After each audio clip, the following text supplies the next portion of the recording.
임상심리 전문가들 시즌 3 우리는 센터입니다. 자, 요즘 여러모로 한창 입시가 막 진행되고 있습니다. 네. 그렇죠. 그래서 아마 우리 분야에서는 요즘에 한창 대학원을 준비하시는 분들이 많을 것 같아서 오늘은 대학원 입학에 대해서 궁금한 내용이 무엇인지를 좀 살펴보고 그 답변 내용을 말씀드리도록 하겠습니다.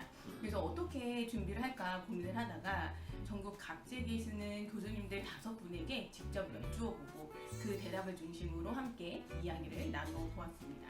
자, 그러면 한번 시작해 보도록 하겠습니다. 짜잔! 자, 일단은 뭐 여러 가지 질문들 중에 첫 번째. 일단 대학원을 진학할 때 항상 좀 고민되는 게 교수님들께 사전 컨택을 해야 되는지 이런 것들 진짜 고민 많이 되는 내용이에요. 네, 그런 것들 이제 궁금해하실 것 같아서 그 부분에 대해서 이제 한번 일단 이 부분은 어떻게 생각하시는지 현직에 계시는 일단 이제 궁금한 게 어. 세미는 어떻게 보면 자대를 안 갔잖아요. 아, 네네. 사전 컨택이라는 걸 했나요?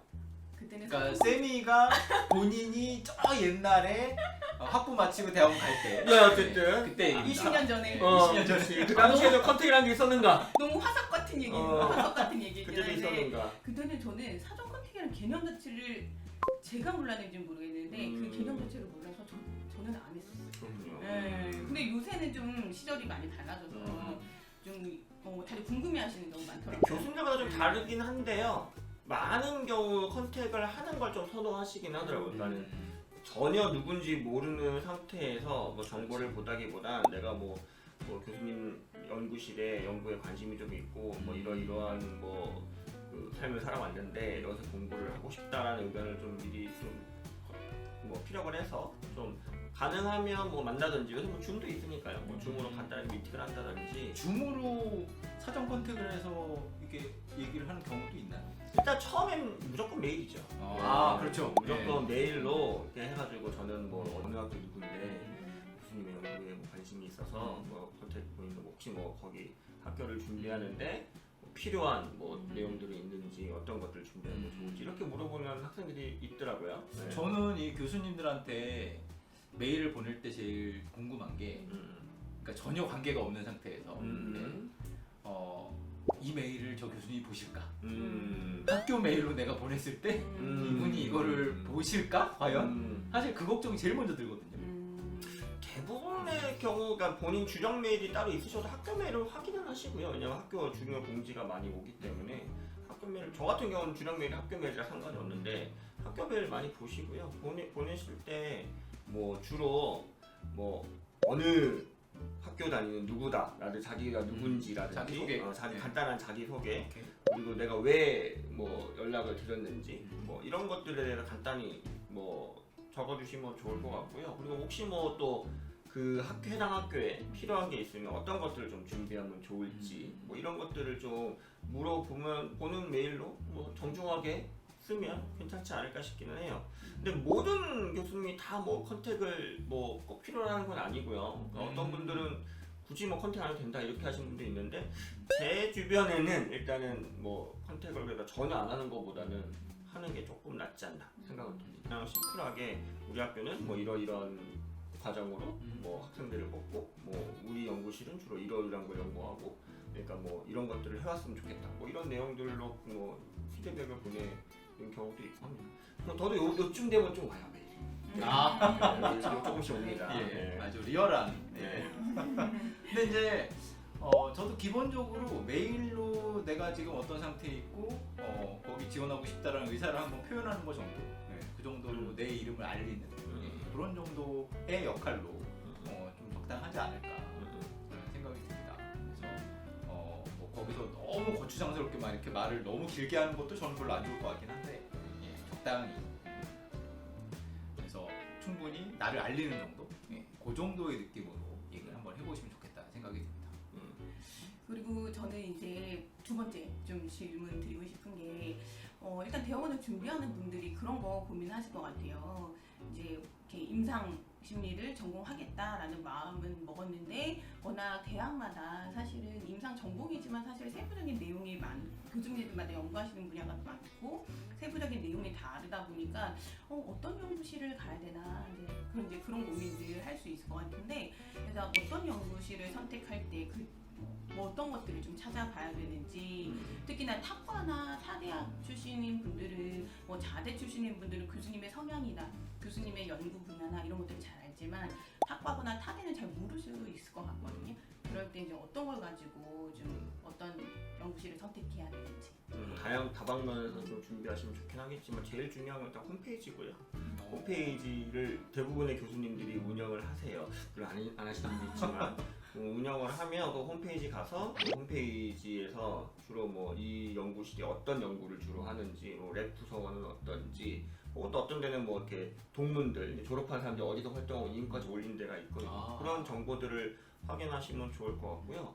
혹시 그런 홈페이지가 없거나 혹은 홈페이지가 있더라도 그 교수님 연구실에 최근 어떤 연구들이 지금 출판되어 나오는지를 확인하는 것도 되게 좋은 것 같아요. 많은 연구실들이 이제 교수님 CV를 올려놓거든요. 거기 연구실의 그 연구 주제가 나의 관심사와 맞는지, 혹은 여기 연구실은 이제 어떤 딱 한두 가지 주제로 계속 연구가 나오는지, 아니면 되게 다양한 주제로 연구가 나오는지에 따라서 뭐 한두 가지로 나오면 실은 내가 거기 가서도 내가 그 연구를 할 가능성이 높거든요. 가능성이 높은 거죠. 그죠. 다양하게 있으면 뭐 내가 원하는 연구를 진행할 수도 어떻게 보면 있는 거니까 그런 것들을 함께 고려하시는 것도 좋은 방법이 아닌가. 이게 전혀 데이터가 없는 상황에서는 어떻게 그걸 찾아야 되죠? 만약에 안정환 선생님의 연구 분야를 찾고 싶어요. 그러면 제가 학부 수준에서 해볼 수 있는 게 뭐가 있을까요? 일단 구글 스칼라에 제 이름을 치시면 되고요. 예. 그러면 동명이인들이 되게 많이 나올 텐데 예. 그 중에서 심리학과 중에는 제가 알기로 저밖에 없거든요. 심리학, 임상심리 쪽에는. 예. 그래서 그런 식으로 좀 추리는 것도 방법이고, 그러니까 소속을 보시면 돼요. 그 교수님이 예를 들면 저 같은 경우 충북대학교 안전과가 저밖에 예. 없으니까 그 제가 저희 제자들과 쓰는 분들이 어떤 주제가 있는지 이런 것들을 보면 아, 여기서 이런 연구를 하는구나 라고 뭐 좀 가늠하실 수 있지 않을까 생각을 듭니다. 자 그러면 또 이제 어떻게 보면 가장 궁금한 것 중에 하나가 그러면 대학원생들이 이제 선발할 텐데 자 아마 다들 어떤 기준으로 선발할까 이게 되게 궁금할 것 같아요. 되게 좀 브로드한 질문인 것 같긴 한데. 네. 그래서 교수님들이 우리 예. 사전에 설문조사를 했기 때문에 그 내용을 좀 말씀해 주시면 좋을 것 같습니다. 저희가 이제 그 여러 선생님들한테 이제 대학에 계신 선생님들한테 여쭤보고 그분들이 해주신 답변들을 그냥 하나하나 한번 말씀 좀 들어보겠습니다. 심리학적인 지식, 그 다음에 이게 이제 학부에서 대학원 갈 때 얘기하는 겁니다. 그래서 심리학적인 지식, 그 다음에 영어, 방법론, 요 세 가지를 말하시는 분들이 일단 제일 많으셨던 것 같고요. 그 다음에 지도교수 관심사와의 매칭, 요걸 얘기하시는 분이 계셨고, 그 다음에 대인관계 협력 능력, 이거 이제 대학원에 진학해서 대학원 내에서 관계를 좀 잘 할 수 있는지 요걸 좀 중요하게 보신다는 분도 계셨고요. 그다음에 전공 분야에 대한 열정과 관심. 야, 요거 면접할 때 아마 되게 좀 중요하게 보실 것 같긴 한데 이런 것들이 잘 드러나게끔 표현하는 것도 되게 중요한 것 같고요. 학부 학점. 학점은 뭐 기본적으로 우리가 중요하게 보는 거죠. 그다음에 심리학 전반에 대한 이해. 아까 이제 심리학에 대한 지식 요거랑 비슷한 얘기였던 것 같고요. 그다음에 연구실에서 연구 활동을 하고 직업으로 이어갈 가능성이 있는가. 그러니까 연구실에 그치지 않고 그 다음에 뭘 생각하고 있는가 거기까지도 생각을 하시는 것 같고요. 그 다음에 과학적인 글쓰기 이게 이제 논문을 써야 되니까 아마 그런 부분들을 보시는 것 같고요. 비슷한 맥락에서 이제 과학자로서의 자세를 가지고 있는가 뭐 이런 거를 본다고 하셨던 분들도 계셨던 것 같습니다.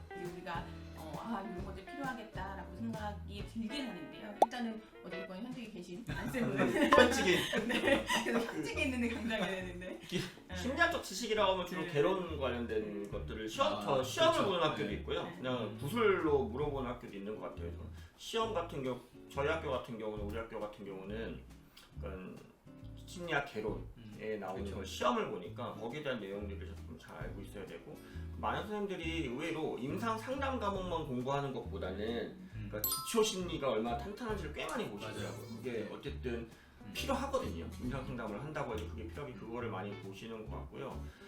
대학원 수업에 많은 경우가 이제 영어로 뭐 영어 수업이 말로 진행되면 영어로 된 매트리얼을 읽고 해석하고 뭐 때로는 영어로 뭐 논문도 쓰고 뭐 이런 과정들이 있기 때문에 영어 관련된 관련된 것들을 기본적으로 너무 힘들어하면 많이 이제 적응할 때 좀 어려움이 있으니까 그런 것들도 좀 보시는 것 같고, 그러니까 당장 오자마자 연구 같은 거를 투입되거나 연구하려면 이제 분석을 할 줄 알아야 되기 때문에 뭐 통계를 전혀 한 번도 들어보지 않았던 거는 좀 많이 힘드니까 어쨌든 뭐 통계 수업이나 뭐 데이터를 다룰 수 있는 능력을 좀 갖추고 있으면 많이 좀 선호하시는 것들은 같아요. 저는 개인적으로는 아까도 잠깐 나왔는데 이 학생이 우리 연구실에 왔을 때 그 기존에 있던 학생들하고도 좀 잘 어울릴 수 있는가? 뭐 그거는 뭐 기준이 좀 어렵긴 한데요. 근데 그게 또 뽑아놓고 보면 되게 재밌는 게 연구실마다 진짜 얘는 여기 왜 왔는지 알겠다 싶게 되게 그 분위기에 맞게 와요. 그래서 이거는 뭐라고 말씀드리기 어렵겠지만 어쨌든 와서 너무 또 안 맞아도 힘들어하는 것보다는 그래도 좀 잘 맞을 수 있는 사람이 좀 더 선호되긴 하죠. 근데 그거는 딱 뭐라고 얘기하기 좀 어렵긴 하네요. 저도 생각해 보면 임상 상담, 그러니까 임상을 전공하고 오셨으니까 기본적으로 전공 분야에 대한 이해는 어느 정도 다들 해야 된다라고 생각하시는 것 같은데, 근데 실제로 대학원에 들어와서 영어나 통계는 사실 되게 중요한 부분이라서 그 부분에 있어서 부담감이 없으면 그걸 좀 탁월하게 잘하고 있으면 사실 선발도 더 수월하지 않을까. 예, 저도 그래서 준비하는 분들 보면 영어랑 통계도 열심히 하라라고 저는 조언을 하는 편이거든요. 저는 뭐 입학할 때뿐만이 아니라 심리학 개론에 대해 개론 정도에 있는 내용은 정말 머릿속에 좀 있는 상태로 대학원을 마치고, 근데 대학원뿐만이 아니라 실제로 이 필드에서 상담하고 심리 검사를 하는 데 있어서도 이 심리학 개론 수준의 이제 전 모든 이 심리학 분야에 대한 개론 수준에 대한 지식은 정말 중요한 것 같아요. 그래서 저도 강의할 때마다 심리학 개론 한 권만 좀 읽어보시라고 이런 얘기들을 계속 많이 하게 되거든요. 그래서 너무 이게 입학을 위한 용도로만이 아니라 앞으로도 되게 좀 중요할 내용이어서 좀 심리학 전반에 대한 지식, 적어도 개론 정도의 내용들은 좀 이 김에 제대로 좀 공부를 해놓으시면 정말 좋을 것 같습니다. 통계에 대해서 조금 한마디 더 덧붙이고 싶은 건 지금 많이 알고 있으면 당연히 좋은데요. 그냥 통계는 어차피 자기가 연구해보고 분석해본 것만 알게 되거든요, 결국에는. 그렇기 때문에 그런 새로운 낯선 언어들이든 뭐 R이라든지 뭐 여러 가지 사용 언어나 뭐 그런 것들을 사용하는 데 있어서 너무 겁내지 않고 그냥 해볼 수 있는 마음가짐이 있으면 그것도 되게 충분하지 않을까. 네. 처음부터 다 할 수는 없으니까. 네. 마음가짐만 가져도 되는 근데 다들 마음가짐 있다면 조금 아는 사람이 유리하긴 하죠. 이제 마음가짐이 좀 중요한 것 공포증은 같아요. 없는 걸로. 중요합니다. 근데. 너무 무서워하지 마라. 너무 네. 무서워하지 말고 보면 할 수 있다. 열심히 하겠다는 마음이 네. 그건 필요합니다. 네네. 자, 그리고 또 대학원을 진학할 때 요즘에 뭐 이제 실제로 지필구사로 보는 경우도 있고 이제 많이 구술 시험으로 많이 대체가 되기도 했지만 보통 이렇게 시험 과목들은 뭐가 되는지도 좀 궁금합니다. 네. 제가 좀 문의를 해본 결과에는 구술 시험만 보는 곳이 일단 좀 많았던 것 같습니다. 저희 학교는 구술 시험만 봅니다. 이렇게 면접은 아닙니다. 구술 시험입니다. 그리고 되게 이제 구술 시험의 내용이 이제 영어 지문을 해석하는 거, 영어가 정말 중요한 거죠. 그리고 심리학 개론, 이거 되게 많고. 그 다음에 전공 영어 시험을 본다. 좀 더 구체적으로는 심리학 문헌 독해 능력, 이런 것들을 본다고 하셨던 분이 계시고, 또 이제 심리 통계, 그 다음에 기초 심리학 이렇게 얘기하셨었고, 정말 면접만 보신다고 하신 분도 계셨고요. 어쨌든 이 세부 전공 분야에 대한 지식, 세부 전공이라면 저희는 지금 임상이니까 임상을 얘기하는 거고요. 그 다음에 학업 계획서 이제 내용을 제출을 할 텐데 그 내용에 대해서 좀 구체적으로 물어보신다. 이런 분들이 계셨습니다. 또 면접 시험만 보는데 어떤 영어와 통계에 있어서의 뭐 기존의 어떤 성적이나 학점이나 이런 것들 좀 보신다는 분들이 계셨고요. 그다음에 심리학 개론 수준의 영어 지문에서 주관식으로 좀 또 문제를 내고 답하고 그런 정도 또 많이 있었고요. 그다음에 심리학 개론 시험 보고 전공 분야 시험 보고 따로따로 이렇게 본다는 분도 계셨고, MMPI 해석을 석사 시험에서 이렇게 하는 경우도 있었습니다. 그래서 기본적으로는 영어, 그 다음에 심리학 개론 수준의 어떤 시험, 그 다음에 통계, 그리고 이제 세부 전공 좀 보는 경우들이 있었다고 합니다. 네, 좋습니다. 그러면 이제 시험을 보게 될 텐데 사실 물론 시험은 성적이 좋은 게 당연히 좋긴 할 텐데, 그런데 이제 성적이 어느 정도 이제 비중을 실제로 차지하는지, 어느 정도 중요한지 좀 궁금합니다. 그러니까 가령 컷오프만 넘으면 되는 건지 아니면 잘 보면 잘 볼수록 좋은 건지 뭐 이런 것들이 좀 궁금한데요. 학교마다 뭐 다를 수는 있는데, 그러니까 시험 성적이 좋다고 무조건 1등, 2등부터 되게 이렇게 자르거나 이런 것보다는 어느 정도 컷오프가 넘고 너무 간당간당히 넘거나 조금 여유 있게 넘는 게 좀 당연히 좀 좋긴 하겠죠.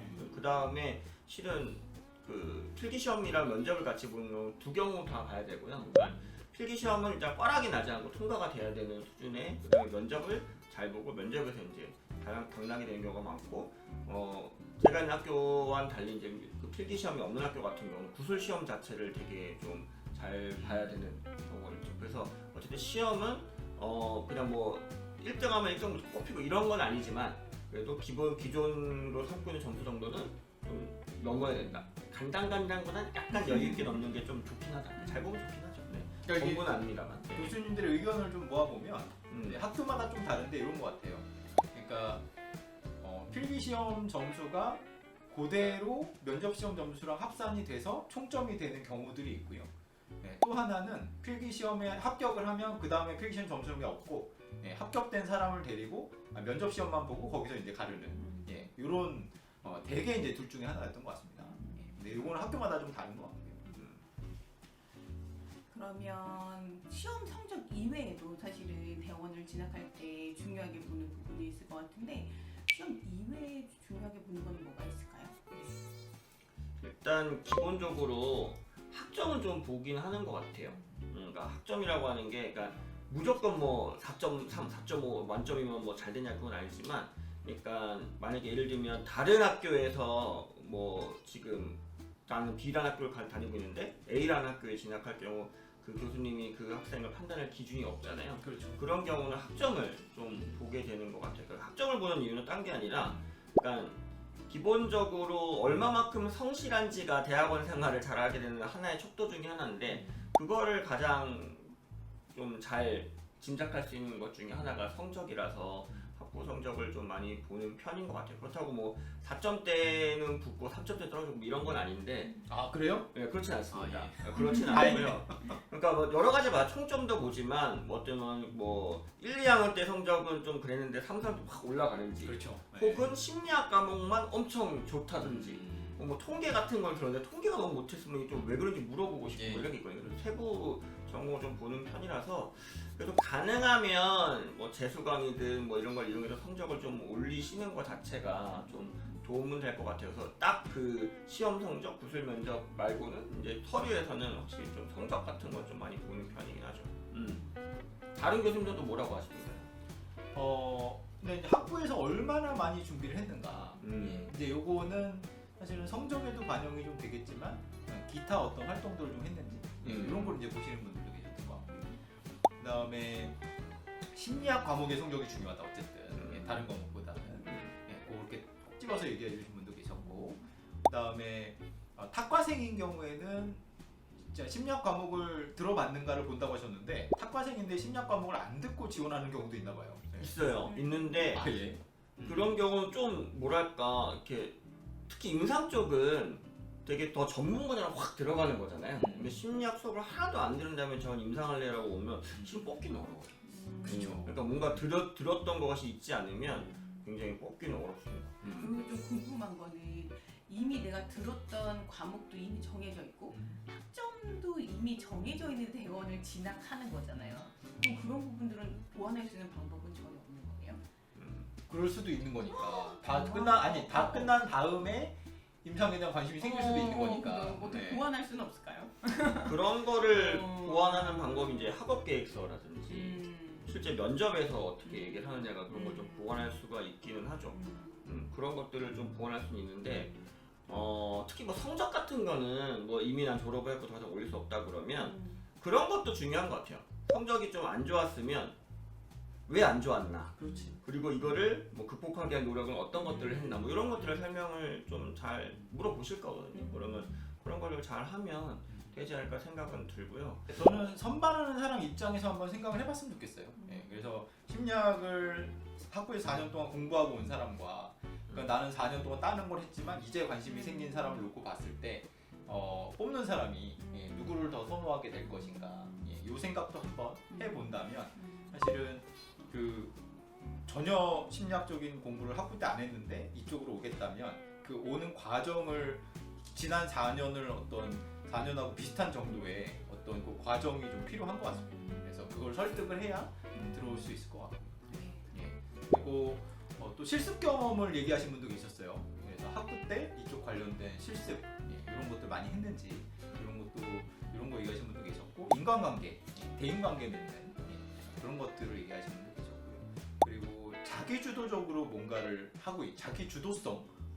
그래서 이제 어떤 분은 되게 뭔가 스스로 시도한 프로젝트가 있는지, 뭐 그런 어떤 창업이나 그런 어떤 그런 걸 도전해 본 적이 있는지, 이제 그런 것들을 얘기하신 분도 계셨습니다. 그래서 어떤 꼭 창업이 아니라 공모전 뭐 이런 데 뭔가를 좀 내본 적이 있으신지 그런 걸 보신다고 하신 분들도 계셨어요. 그러니까 그걸 통해서 이제 주도성을 좀 보려고 하셨던 게 아닌가, 그런 생각이 좀 드네요.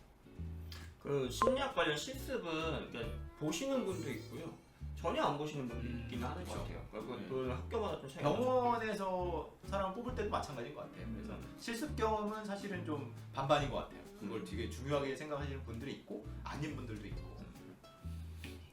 그리고 이제 어떻게 보면 이제 대학원에 딱 진학을 하게 될 때 항상 들어가는 서류 중에 하나가 이제 자기소개서 많이 들어가고, 그 안에 학업 계획서 이런 것들도 이제 포함이 될 텐데, 자, 어떤 좀 자기소개서가 좋은 자기소개서인지 이런 것도 좀 궁금할 것 같습니다.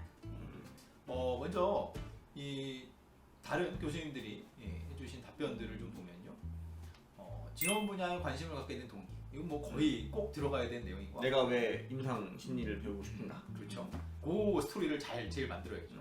그래서 내가 뭘 준비했는지, 그리고 앞으로 어떤 이 석사를 마치고 나서 난 어떤 계획이 있는지, 이게 가장 기본적인. 저도 요거에 것 같습니다. 좀 많이 봤던 것 같아요. 내가 얘가 와서 이 과정을, 힘든 과정을 해서 뭘 하려고 왔는가, 그렇죠. 앞으로 뭐 하고 싶은가, 네. 이런 거를 좀 잘 쓰면 저는 좀 호감이 많이 갔던 것 같아요.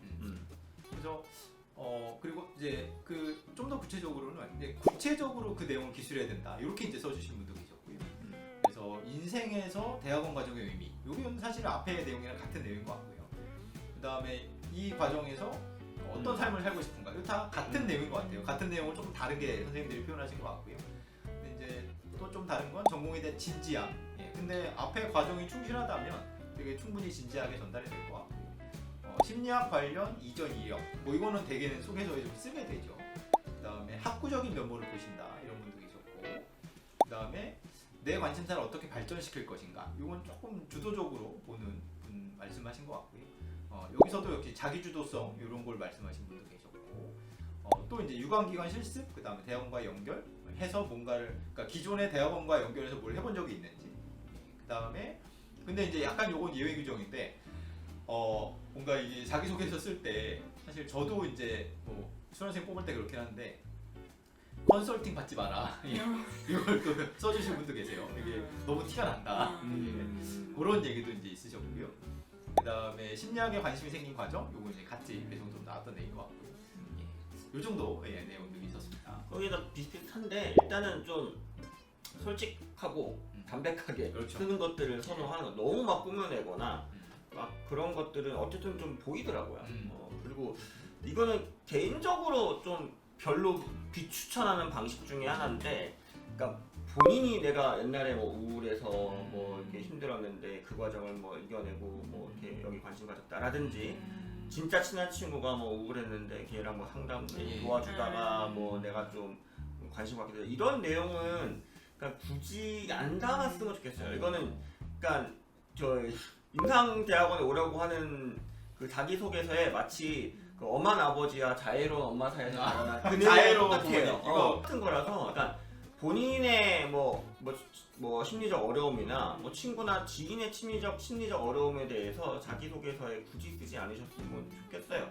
그러니까 쉽게 실제 그게 사실일 수도 있는데, 그치? 그래도 제가 굳이 그 학생에 대해서 굳이 알지 않아도 될 내용들을 알게 되고, 뭐 그렇죠. 이제 우울증이 있었구나, 뭐 불안장애가 있었구나, 뭐 이런 거라든지, 뭐 그런 것도 좀 불필요하고요. 친구를 쓰는 건 더 윤리적으로 좀 더 그래요. 내가 그 친구의, 물론 익명이지만 그 친구의 불행을 내 자기소개서에 쓰는 거는 좀 비윤리적인 것 같아서요. 그런 내용은 가능한 안 쓰셔도 충분히. 자애로운 부모님으로 시작을 하면요, 그 내용이 심파가 돼요.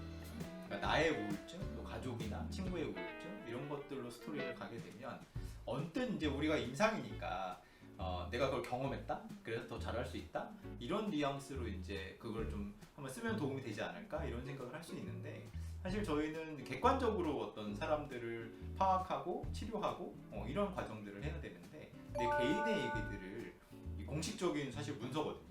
이런 쪽에다가 쓰시기보다는 최대한 공부하시고 연구하시고 실습하시고 차라리 그래서 어떤 공식적인 과정에서 경험한 것들 그런 것들 위주로 쓰시는 게 더 좋지 않을까라는 생각이 좀 들었습니다. 네. 또 쓰기가 어려우시면 네. 그런 거 생각하시면 좋을 것 같아요. 교수들이 그러니까 누구를 제자로 뽑고 싶어 할까를 한번 생각해 보시면 입장을 바꿔놓고 생각을 해보시면 조금 더 편하지 않을까. 그러니까 제가 있는 학교에서 저희 연구실에서는 저는 제가 하고 있는 연구들을 같이 재미있게 할 사람들을 원하거든요. 그러니까 그런 내용을 어떻게 보면 쓰는 게 더 좋다고 생각 들고 그래서 추가적으로 이제 학업 계획서 쓰기도 되게 어려워하시는데 학업 계획서 같은 경우도 얼마나 자세히 써야 되냐, 뭐 어떻게 써야 되냐, 뭐 이렇게 생각을 하시는데 이것도 잘 쓰면 좋긴 좋아요. 잘 써야 되는데 근데 학업 계획서대로 이 학생이 대학원 와서 연구할 가능성은 그리 높지 않거든요. 왜냐면 거기서 진행되는 연구들이 있으니까 예. 그걸 그대로 연구를 진행하지 않을 수는 있어요.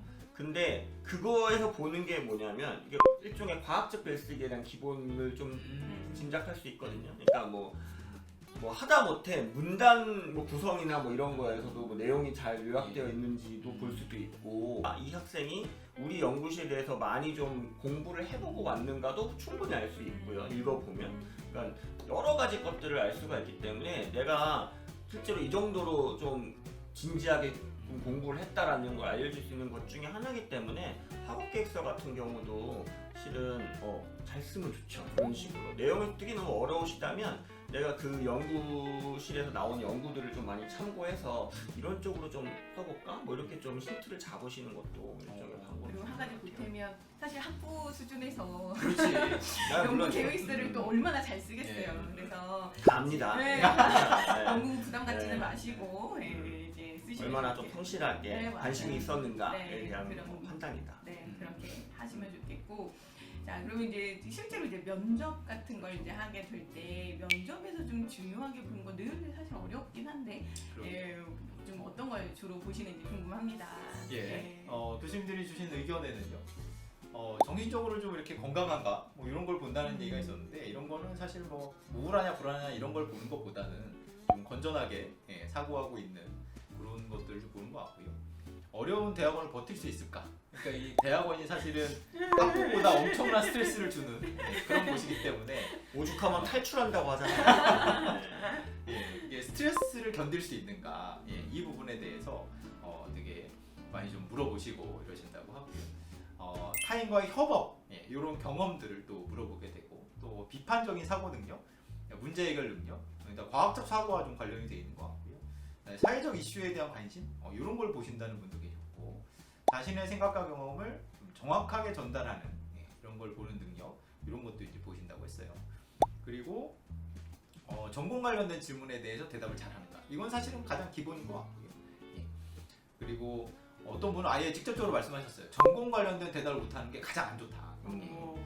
정말 어쨌든 구술 시험 수준의 준비를 좀 하고 가셔야 되실 것 같고 그다음에 인격적 소양 뭐 이런 걸 또 말씀하신 분도 계셨고 면접이다 보니까 아무래도 객관적인 사실보다 사람을 좀 보려고 하는 그런 경향이 좀 있었던 것 같습니다.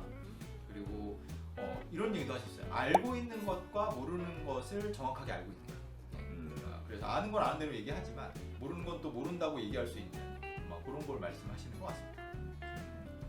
면접은 실은 여러분들이 아셨으면 좋겠는 것 중에 하나는 면접이라고 하는 건 누구나 긴장돼요. 누구나 긴장되고 누구나 막 불안하고 뭐 그런 상황이기 때문에 그 긴장을 감추려고 하거나 막 억지로 긴장하지 않으려고 과도하게 애쓰시기보다는 그렇죠. 긴장하지만 긴장한 채로 그 교수님들이 물어보는 면접관들이 물어보는 질문에 최선을 다해서 잘 대답하면 좋을 것 같아요. 그러니까 긴장이 불안 전문가셔가지고 긴장이 나는 날을 보는 자리가 아니에요. 긴장한 건 다 알아요. 대신에 긴장은 했지만 이제 면접관이 물어보는 질문에 얼마나 집중해서 자기 생각을 적절하게 전달하는가 요거를 신경 쓰시면 되기 때문에 불안에 집중하지 마시고 내용에 집중하시면 좋을 것 같습니다. 거의 어떻게 보면 이제 대학원 진학과 관련해서 이제 면접까지 이야기를 했었는데요. 그래도 좀 다시 얘기로 돌아와서 이제 학부에서 이제 학부 과정에 있는 분들이 또 이 유튜브를 굉장히 많이 보시더라고요. 그래서 아직 이제 졸업을 하지 않은 지금 학부 과정에 있는 친구들은 좀 무엇을 준비하면 좋을지 예. 좀 궁금합니다. 예, 선생님들이 주신 답변에서는요. 일단 학점과 영어 성적이 가장 중요하다. 그래서 네. 이게 이제 학점과 영어 성적이 이 성실성을 볼 수 있는 가장 좀 기본적인 지표인 것 같습니다. 예, 그리고 좀 이거 추천하시는 내용이었던 것 같은데요. 관심 세부 영역이 정해졌다. 이제 저희는 임상이겠죠. 예, 심리학 중에서도 그러면 그쪽의 연구 동향을 좀 파악해라. 예, 이런 얘기도 있었고, 그다음에 기초 심리학 그리고 이상 심리학 과목, 그러니까 임상 쪽 과목들을 좀 들었으면 좋겠다. 그래서 기본 수업을 잘 듣는 게 되게 좋다. 그러셨고, 그다음에 이거는 그 면접에서 뭐 입학 과정에서 심사 과정에서 보는 게 아니고요. 준비하고 싶은 마음이 들었을 때 이제 교수님들이 뭘 준비했으면 좋겠다라고 말씀하신 내용들입니다. 그리고 이제 영어 교재, 읽기 능력이 되게 중요하기 때문에 영어 독해를 좀 잘 해야 된다. 그리고 심리 통계, 방법론을 좀 잘했으면 좋겠다. 이런 내용이 있었고요. 또 어떤 분은 인턴 과정을 한번 그냥 좀 해봐라. 아까 이제 실습이랑 좀 비슷한 얘기였던 것 같습니다. 이런 의견들이 있었습니다. 인턴 과정 해보는 거는 가능하면 해보시면 좋을 것 같아요. 그게 서로에게 정보를 주는 과정이거든요. 그러니까 제가 있는 학교 같은 경우는 아예 수업으로 패스페일 과목으로 임상 현장 그 임상 연구 실습이라는 과목이 있어서 학부에 자기가 원하는 연구실에 들어가서 그러니까 리서치 어시스턴트 RA를 할 수가 있어요. 그렇게 하면은 이제 여기서는 어떤 연구들을 하는지, 랩미팅 분위기는 어떤지, 뭐 교수님 피드백을 어떻게 주는지 이것도 본인이 경험해 볼 수도 있고, 반대로 이제 그 연구실 입장에선 이 학생이 얼마나 성실한지, 뭐 똑똑한지, 진지한지, 뭐 우리 애들이랑 잘 어울릴 것 같은지, 뭐 이런 것들을 볼 수 있는 자리라서 그런 것을 제도가 있는 학교라면 적극적으로 이용하시고, 다른 학교에 관심이 있으신 분들 같은 경우는 이제 미리 뭐 연락을 하셔서 혹시 인턴 뽑으시냐 그러면 거기서 뭐 랩미팅 하나 가서 뭐 같이 참가하고 이것도 가능한가 봐요. 그래서 그렇게 하시는 것도 방법 중에 아닌가 생각합니다. 또 얘기 나온 김에 그럼 이어서 사실 이제 대학원 같은 경우는 이제 본교로 가는 경우도 많지만 사대 학생이 이제 지원하는 경우도 많은데, 사대 학생이 만약에 이제 대학원에 합격을 하려면 조금 더 준비를 해야 되는 부분이 있는지도 궁금합니다. 실은 많이들 그 교수님들이 좀 선호하시는 것 중 하나가 거기 인턴을 뽑으면 거기 좀 해봐라. 그러면 서로 좀 도움이 된다. 이거 아까 말씀드렸었고, 또 그 뭐 아까 처음에 얘기했던 것처럼 뭐 면담을 신청한다든지 메일 같은 걸 보내서 좀 일종의 컨택을 한다든지 뭐 이런 것도 되게 중요했던 것 같아요. 또 선생님들이 주신 의견에 지금 말씀하신 내용들 이제 다 있는데요. 인턴을 한번 해봐라. 그러니까 타되거나 타과거나 그러면 가능하면 그런 것도 한번 해보라는 얘기도 있으셨고, 그다음에 대학원 진학 전에 이제 교수님한테 연락하는 거 이제 메일로 하는 게 기본인 것 같고, 그다음에 어쨌든 뭔가 내가 좀 잘하고 있다는 걸 보여주는 게 되게 중요한 것 같아요. 학점, 그다음에 영어 성적 챙겨놓는 거 되게 중요한 것 같아요. 그다음에 심리학 기초 지식, 탁과인 경우에는 또 더 그런 것 같아요. 이쪽에 관련 지식이 얼마나 있는지 그렇고, 근데 이제 타교생일 경우에 이제 시험 점수가 중요하다라고 아예 이제 이렇게 써주신 분들도 계세요. 근데 이제 아무래도 타교생은 그걸 이렇게 확인할 수 있는 정보가 없다 보니까 객관적인 정보를 확인할 수 있는 게 학점이다 보니까 그렇게 될 수 있을 것 같고요. 그래서 이제 탁과 뭐 이런 경우에 전공 지식을 이제 면접할 때 더 물어보게 된다. 이렇게 말씀하신 분도 계셨습니다. 그리고 어떤 세부 전공에 대한 관심 이런 얘기들도 하셨었고요.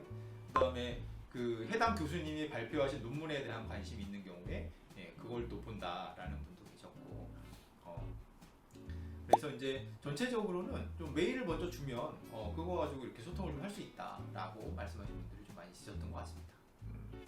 그 면접에서 흔히 탑 사이콜로지라고 하잖아요. 그냥 쉽게 그냥 우리가 접할 수 있는 깊이 있는 지식이라기보다는 좀 그냥 약간 팁 같은 것들, 그런 것들을 이제 면접 자리에서 얘기하시는 분들도 있는데 그 별로 선호하진 않으시는 거는 같아요. 그렇죠. 깊이 있는 지식이나 좀 더 그 이론에 입각한 그런 것들을 좀 얘기를 하는 걸 좀 더 선호하시는 것 같아서, 그런 걸 뭐 유튜브나 이런 데도 많이 있지만 그거를 좀 더 넘어서는 공부가 좀 필요하지 않나 생각합니다. 그러니까 쉽게 말해서 심리학 교재에 있는 내용을 근거로 얘기하는, 저는 그게 가장 안전한 것 같습니다. 소위 그 팝사이클로지, 요즘에 이제 그런 책들도 되게 많고 그런데 건데 그런 쪽의 지식이 아니라 우리가 흔히 보는 심리학 교과서를 중심으로 얘기하시는 그게 가장 좀 기본인 것 같고요. 그러니까 탁탈의 분들 같은 경우는 그게 좀 어려운 것 같아요. 그러니까 굳이 나를 뽑아야 될 이유를 좀 만들어 주셔야 되거든요. 그러니까 내가 자대에 있는 다른 학생들도 있지만 뭐 교수님께서 굳이 저 학생들 말고 나를 뽑아야 되는 이유를 좀 만들어 주셔야 되는데 그게 뭐 시험 성적이든 면접이든 아니면 여러 가지 자기소개서나 뭐 학업 계획서든 뭐 학부 확정이든 뭐 이런 것 중 뭐라도 내가 굳이 뽑혀야 되는 이유를 좀 만들어 주시는 게 좀 도움이 된다라고 생각을 해주시는 것 같아요. 얘기를 하면 할수록 제가 지금 이 시점에서 대학원을 진학했으면 맞아요. 지원했으면 못 붙었겠다 그렇습니다. 막 이런 생각이 네. 좀 드는데요. 아무튼 대학원을 준비하시는 이제 여러 분들께서 이 짧은 동영상을 통해서 조금이라도 도움이 되셨다면 좋을 것 같습니다. 자, 그러면 오늘은 여기까지 하겠습니다. 여기는 임상 임상 심리학입니다. 심리학입니다.